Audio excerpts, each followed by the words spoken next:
To tell you how impressed I am being here in the top 8 universities in the country. To give you a message of something that I hope will save your lives and save the lives of those you touch. It is a message that I hope will save you from the pain and the shame and the humiliation that I faced had I heard this speech when I was an undergraduate. On our way back home to Southern California tomorrow, my wife Noha and I are going to have a layover in my home state of Arkansas. I want to show my Egyptian wife another part of our country, particularly at this time of year, and see all the fall colors that we don't see in Southern California. But also, more importantly, I want to visit 3 graves. When I was your ages, I thought the saddest day in my life was December 17th, 1964. I was 14, and that was the day that my mother suddenly died of a ruptured brain aneurysm. She was only 34. My brother's 7th birthday, my brother Jerry's 7th birthday, was the next day. And our baby brother Randy was only 3 years old and has no memory of his mom. But for a long time, that was the saddest day until 28 years later. At that time, I had lost my marriage, I had lost my university faculty position, I was living in a roach and mouse-infested house with an ex-convict. And when I got home one afternoon, there was a note on the table from my housemate telling me I needed to call my stepmother because there had been a death in the family. I assumed it was my dad. He had been critically ill with heart disease for several weeks in the hospital. When I called, my stepmother's oldest sister, May, answered the phone. "Tommy, I'm so sorry. I found him in the woods this afternoon." It was the moment that forever defined my life. It was the moment that is the reason why I'm standing here speaking to you this evening.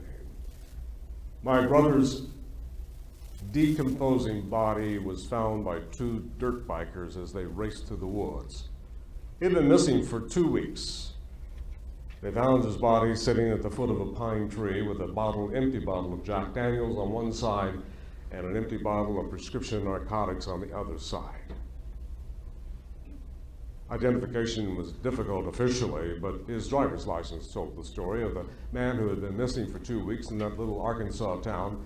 Later, the medical examiner confirmed the identity with dental records and ruled the death suicide.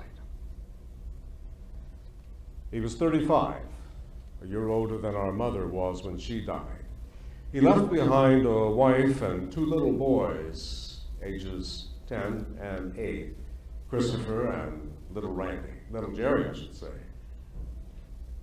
At the funeral home, Renee told me, his widow told me, that Jerry had been diagnosed with bipolar disorder a few years before when he was in the Army, and then discharged without ever receiving treatment. And once he was out of the Army and back in civilian life, he was too ashamed and too afraid of stigma to go see a psychiatrist. But the VA hospital did provide a drunk tank for veterans to go to dry out after a drinking binge.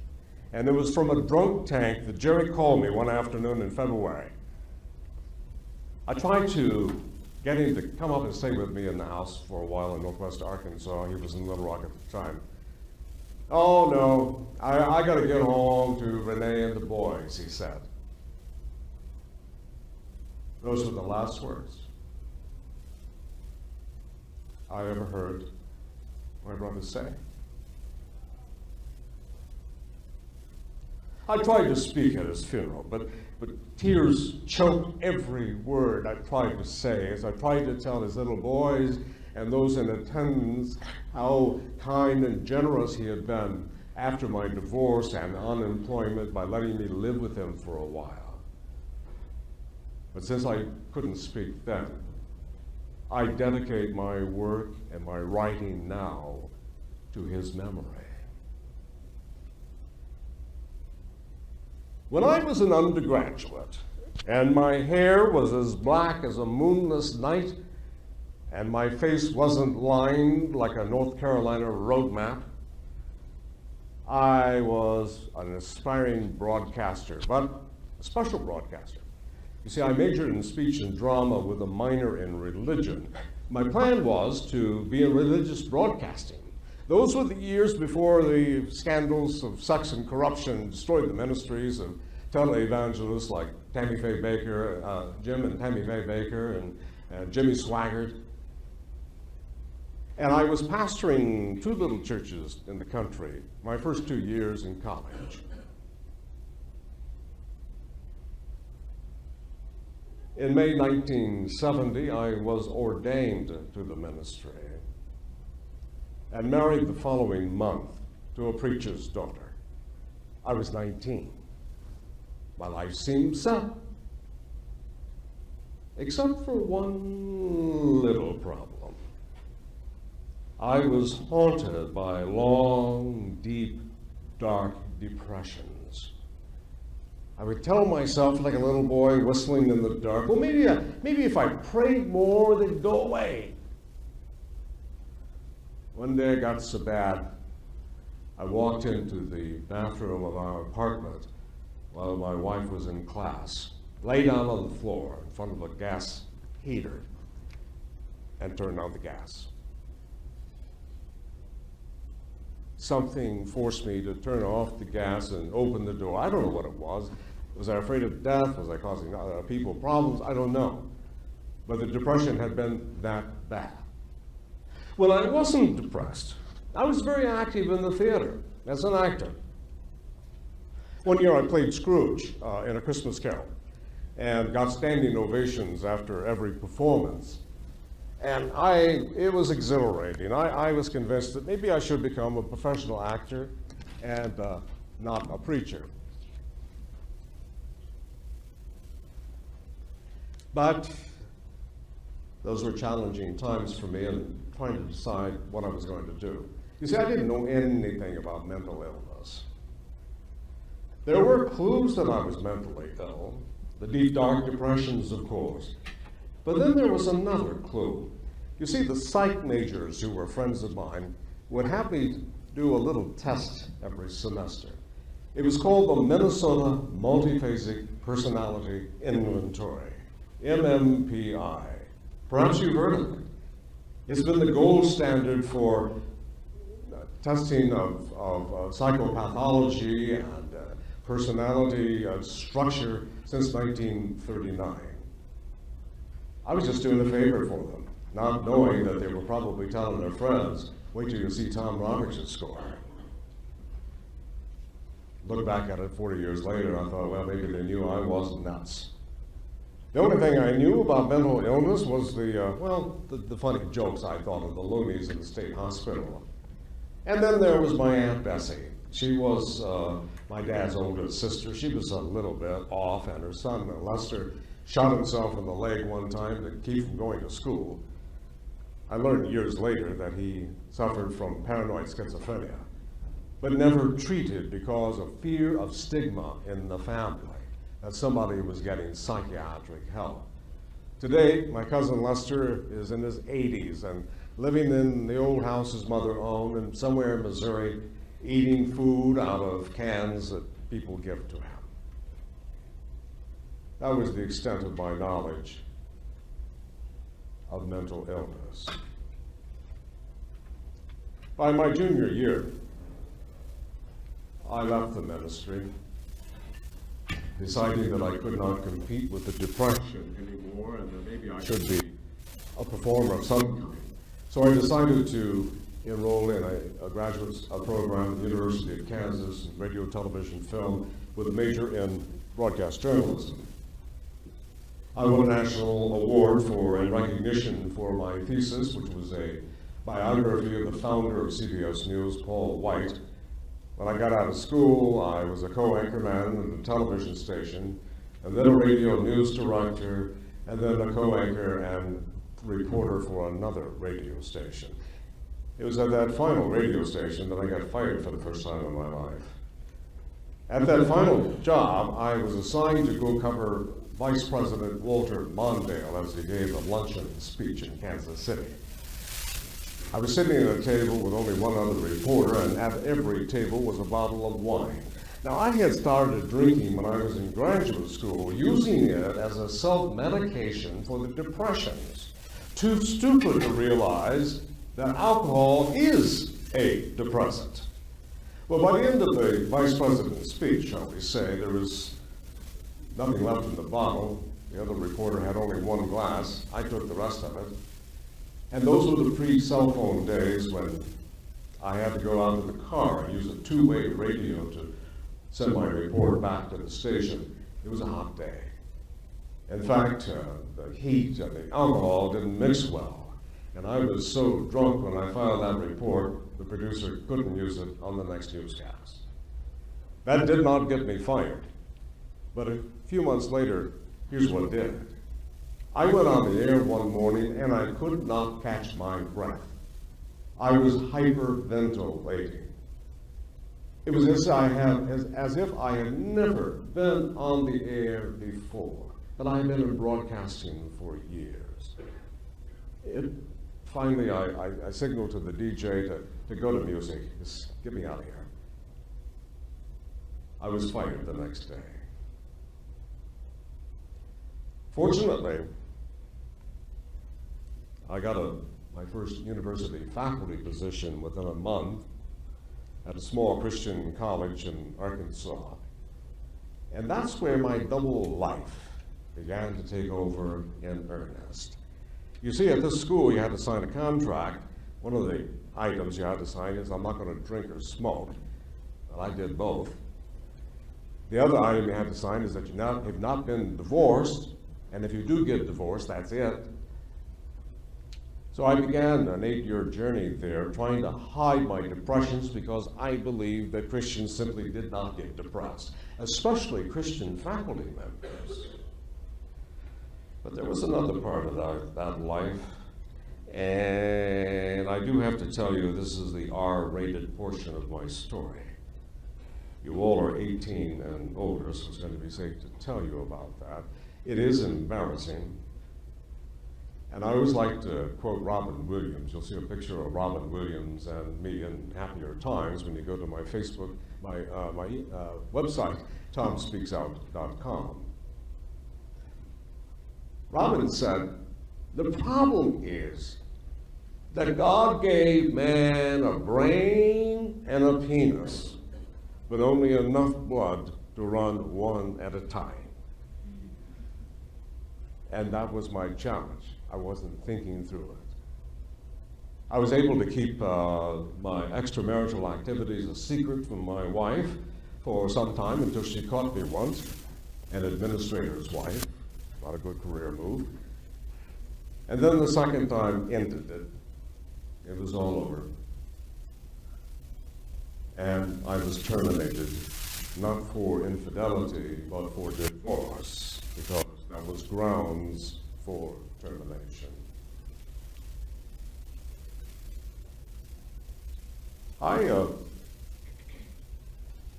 Before that time, I had gone into what I learned later was a major manic episode. I had taken off for Hollywood with a woman I met in a psychiatric hospital. Seemed like a good idea to me. But once in Hollywood to pursue my dream of being a professional actor, the black dog came back, howling at me to go jump off the Santa Monica Pier. I sneaked away early one morning and got on a bus and took a long, agonizing ride back to Arkansas, hoping to save my marriage and my career as a college teacher. It was all gone. It was 5 years before I was finally diagnosed with bipolar disorder. I lived in an unheated cabin, worked as a hospital janitor, and other odd jobs. I flipped hamburgers at one time, whatever I could do, and got to see my kids once a month. And that was my life. But 5 years later, I got a fairly decent job working for a knee surgeon, videotaping knee surgeries. And Dr. James Arnold, my boss at the time, had the courage to tell me that my behavior was scaring people. And he thought that maybe I had bipolar. He took me out of an operating room early one morning, mid-surgery, took me back to the dressing room, and told me not to come back to the office until I saw a psychiatrist. On Friday morning, Good Friday, 1993, I sat in the office of Dr. Jeffrey Tate, the psychiatrist. He asked me, "What's going on?" I finished my answer an hour later. "There's no doubt in my mind, Mr. Roberts, that you have bipolar disorder, and I'm writing a prescription for lithium you are to start taking immediately. I'm not going to hospitalize you. I want to see you back here in a week." Well, the good doctor made a mistake in not hospitalizing me, because 2 days later, Easter Sunday, I was in another town, locked up in a hospital psych ward. That was brutal, but another story. But back to that Good Friday, I decided to go to Borders bookstore while I waited for the prescription to be filled and look for a book about bipolar so I could learn more about it. I spotted the book by Patty Duke, the actress. It was very famous at that time. It's called A Brilliant Madness. I'd seen the movie about her life and struggle with manic depression a couple of years earlier, and my little 6-year-old daughter, whenever she came over to see me, wanted to see the videotape of it, over and over. I think she saw her daddy in Patty's story, but not old enough to articulate what she was actually seeing. My long journey of recovery had begun. Sometimes the road was bumpy, and sometimes it was smooth. One bumpy time came in San Francisco, where I had moved to become a technical writer in the Silicon Valley, starting another career. And just before dawn one morning, my little half-sister, Christy, called me from Arkansas. She said, "Teresa's dead." As her voice was choking with tears, she overdosed last night. Teresa was my half-sister, my stepsister, actually.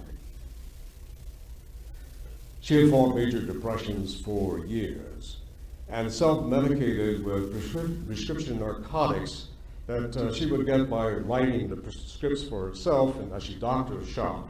And she finally wound up in prison for 5 years, came out clean and sober, was doing pretty well, until the depressions came back, and so did popping pills. She would cut herself with scissors and show up at the local emergency room to get patched up. They'd send her back home, a little town in Arkansas. She never sought psychiatric care because of the stigma, the fear of being stigmatized. It's crazy if you went to see a psychiatrist. For the life of me, I can't understand why it was okay for Teresa for everybody to know she was an ex-con, and everybody to know she was a lesbian, but nobody to know that she had a mental illness. Now, who's crazier? Is it the mentally ill, or is it a society that stigmatizes mental illness so much that they are afraid of getting help?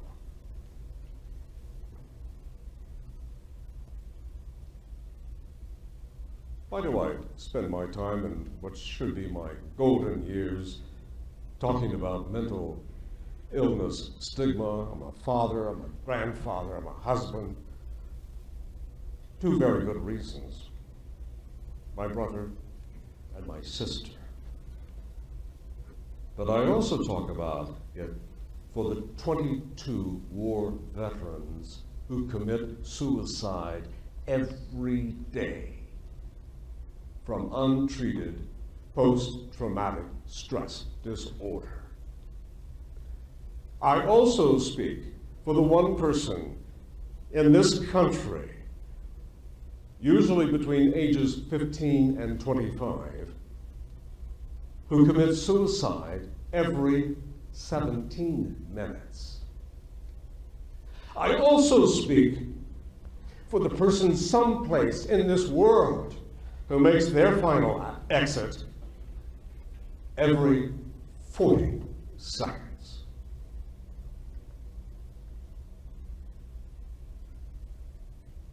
We have a pressing need. It's not a laughing matter. Every time we see something on television about some lunatic shooting up a school and killing kids, it's always blamed on mental illness, you know. That just accentuates the negative and the stigma attached. And I sit back and I wonder, do these people know what they're talking about? Do they know that perhaps had that person gotten treatment a year earlier, that this would not have happened? Do they know that had they gotten treatment because there was no stigma attached to what they were doing, that these lives of these little boys and little girls could be saved? We're all guilty.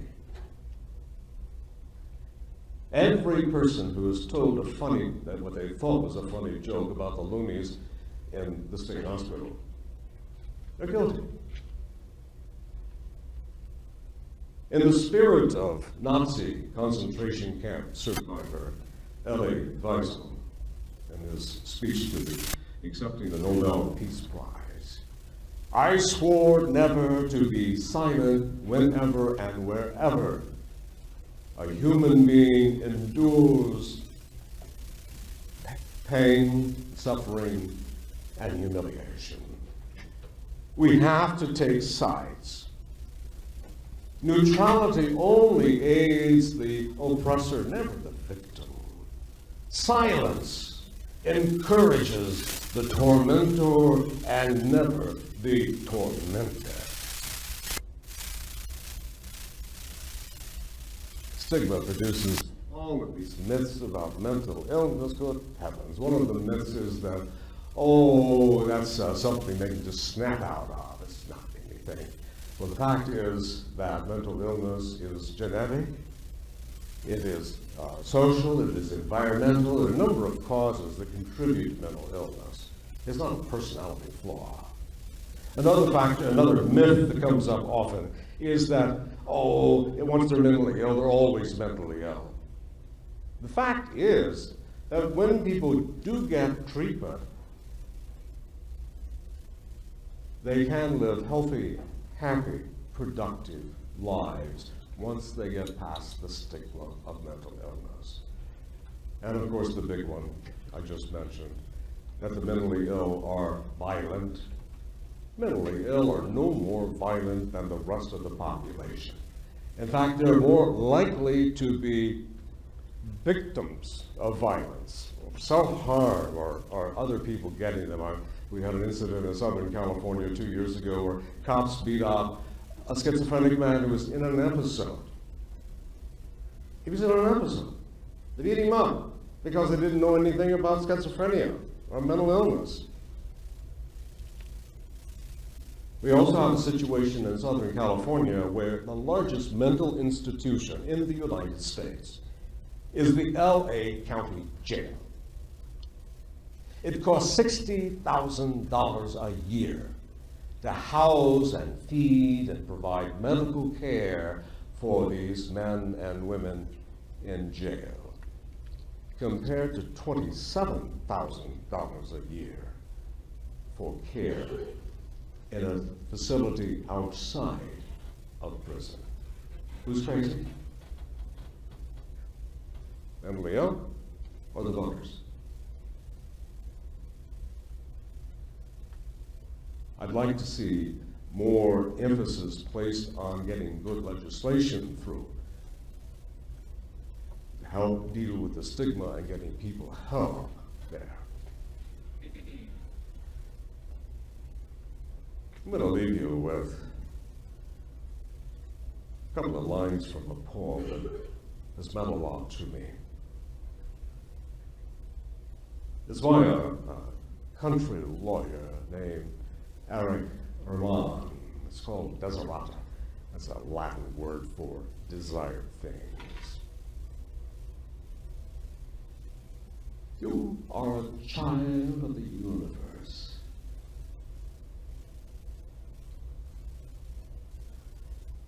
No less than the trees and the stars. You have a right to be here. And whether you know it or not, the universe is unfolding just as it should. In the language of the hand, hello and goodbye are the same. Gomer Pyle began the talk, and I end my talk.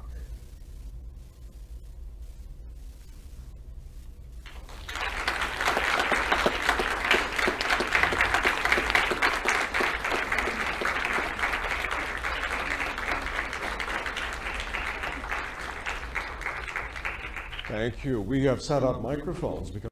How would you encourage like a friend or a family member? How would you tell them that they have like a mental illness and encourage them to get an examination? Exactly, and that's a good question. How do you encourage a friend or a family member? You think they have a mental illness and help them to get help or encourage them to get help? Sometimes all you have to say is sit down and listen. That's usually the key, is listening. What's going on? What's happening? And maybe they will begin talking about the depression. They'll begin talking about if they're seriously have another illness, which schizophrenia, in which they will see people or hear noises. You know, that's usually a good clue that they're going to need some help. And then encourage them to get help because you know somebody or you read about somebody who has gotten help and their lives have returned to normal. But just encourage them to do that. But the main thing is listening. Can you imagine how many people have jumped out of windows in the Golden Gate Bridge, in front of trains, when all they needed to do was talk to somebody who would really listen? That's what, yes. Austin? Austin? Austin, yeah. And my question is similar. I have a friend, a really good friend, who is diagnosed with bipolar and depression. And I was wondering, what words of encouragement would you give to those who are going through that? Of going through the bipolar aspect of it? Yes.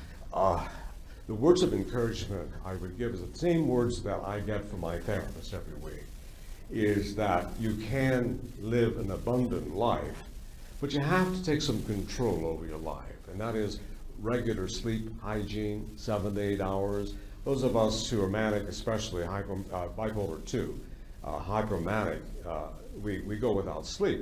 I got along with 2 hours a night for a long time because I had my hands in so many activities. Self-care is the key there. Good sleep patterns, eating, exercise. Those are the three things that I found that stabilized me the most. And of course, medication compliance. Many people who have a mental illness start feeling better, then they stop taking their meds. And that's the worst thing that can happen. Don't stop taking the medication. You're going to be on that for the rest of your life. You'll have to change it every once in a while under psychiatric care, but don't change it. Is that help? Okay, thank you. Do I have somebody over here that I'm missing? Yes. Yeah, this is Harish. First off, Ms. Roberts, thank you so much for coming and talking. Absolutely very powerful speech. Thank you. I had a quick question of kind of after you started kind of diverting kind of your messages and kind of feelings toward the issue of mental illness stigma into public speech in speeches like this, Yes. how do you think that has affected your life? Talking about it publicly, I mean, very much so. Let me give you a quick history of public speaking and me. This will tell you how old I am, okay? I'm 64, by the way, if you haven't figured that one out. In 1963, a year before my mother passed away, I had gone, I was out of school that summer, it was a summer day, out of school. I went to get a Pepsi-Cola and some candy, moon pie, I think it was, to come home to watch the Three Stooges. And that afternoon, the Three Stooges were preempted by something called the March on Washington, led by the Dr. Martin Luther King, who gave the most important speech in history. It lasted 17 and a half minutes. It's the I Have a Dream speech. And when I saw that, I said, that's what I want to be. I want to be a public speaker, but I don't know what I'm going to talk about yet. But I want to be able to galvanize people in some way with the power of the word. So that started that process. The following year, JFK was assassinated, so that reemphasized that. But as the years went by, I was always a public speaker as well as an actor, so that wasn't anything particularly new. But the message that I give today, I think was galvanized by my brother's suicide, even though that was a year before I was diagnosed. But when I found out and realized what had happened to him and why that happened, I told myself never again. Never, never again. For any family to go through that. That may be unrealistic, but it is my goal. And being able to talk about it and write about it re-emphasizes, at least for me, that I am getting better. Bipolar is not something that you get well from. It's not cured. You're treated, but it's never going to be cured. There is promising genetic research now for better medications, but there is no cure for it. I take medications till the day I die. But I am responsible for making my life a little better. I'd like to say something I actually forgot to mention in my talk. I told you about being a young preacher. When I began to realize about how I could make myself feel better, I was recalling a verse that I used to quote when I was a preacher. And the verse was found in the Gospel of John. Jesus said, "And the thief comes in the night to kill and to steal. But I've come so that you might have life and have it more abundantly." I take that now as a metaphor for my illness. Bipolar or mental illness is that thief, to steal my joy and to kill me, physically and emotionally. But then I have that choice of living the abundant life. If I do the things I need to do, take care of myself, number one. Share my story with others. That's really important. Not everybody can do that or wants to do that. I wrote my story, just a quick summary for the National Association on Mental Illness, and they published it in September. And a lot of people responded to that. I was surprised. But any opportunity I get, I try to share my story. And this is just absolutely wonderful opportunity that I've been given because of who my audience is. There may be a future Nobel Prize laureate out there among you who has discovered a cure for Alzheimer's or Parkinson's disease or bipolar disorder or any other mental illness. That's what really excites me. That was a long answer to your question. It was a good question. Hi. Hi, Dr. Roberts. Yes. My name is Sanon. My question is, how would your life have been different had you been diagnosed with bipolar disorder at our age, at the age of 18? Oh, that's a wonderful question. How would my life have been different had I been diagnosed when I was your age? Well, first of all, the statistics are that diagnosis comes usually 7 years after the first symptoms occur. So it would have been around 27, but I think I could have been treated early for the depression. The problem is with bipolar is that if you give the wrong antidepressant, it will send you to the moon. That's how I wound up in Hollywood, because they gave me Prozac. And that's the worst medication you can give to somebody who's bipolar. But my life would have been different had I recognized that I have a mental illness and it can be treated and it's nothing to be ashamed of. My life would have been different this way. I think that my marriage would have continued. My relationship with my son and daughter would have been uninterrupted. My career, whether it was broadcast journalism, the ministry, or higher education, would have been uninterrupted. That's how my life would have been different. Now, not disparaging my lovely wife, not saying, okay, I'd still be married to Glinda, no. But it would be that, it would just stop the pain that I caused with my behavior. So, yeah, thank you. I may have something to answer for when I get home tonight. Hi, my name is Manali. Thank you so much for the talk. Hi. I wanted to ask you, what are some ways you recommend that we as undergraduates, what steps can we take to reduce the stigma of mental illness? I know one way you had mentioned was reaching out to legislators. Yes. But could you give some more ways that we can More raise things awareness? about, yes, certainly. That's a good question, too. Things that undergraduates you can do about mental illness is whenever you hear somebody stigmatizing, that's crazy, or some nutcase, whatever, just bring it to their attention. You know, we don't say that when somebody has cancer. No, they have cancer. We won't criticize them, like cancer, heart disease, whatever. And just remind them, we're not talking about a chosen behavior, we're talking about an illness that can be treated. But that kind of comment that you hear from other people only discourages people from getting the help that they need. Thank you. Yes, you're welcome. Hi. Thank you. My name is Amir, and my question is, I heard you mention Christianity a few times. How does your faith and religion? That's a good question, yes. And I anticipated that question. I'm really glad you called me.